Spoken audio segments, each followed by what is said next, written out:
Mastodon State Historic Site has a variety of activity. There's recreational activities such as hiking on trails, picnicking, wading in the creek, and then there's the museum. That's where the Ice Age animal remains are found that were found here on the site. And there's a museum to visit all those remains that you can see and see a video as well. It's really interesting because the excavation history that is going on here started in the early 1800s. And so we have this whole series of excavations that kind of explains how archaeology, the science of it, began and the progression that it made, because we had excavations in the early 1900s, in 1940, and then again in the 1970s.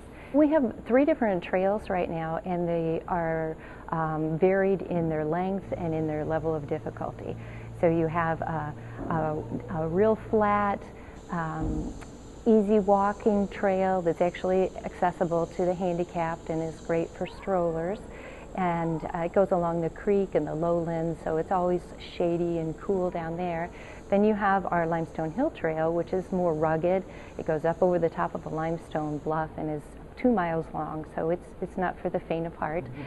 And the Wildflower Trail goes to the Kinswick Bone Beds. So it's more of an excursion to see a particular event. There are a lot of wildflowers along that trail. It's next to the museum and is only a half-mile long. You know, there's some really nice places along the creek. There's some great overlook spots off of the limestone bluffs. The science within the museum is really intriguing. So I don't know that I really have one favorite spot.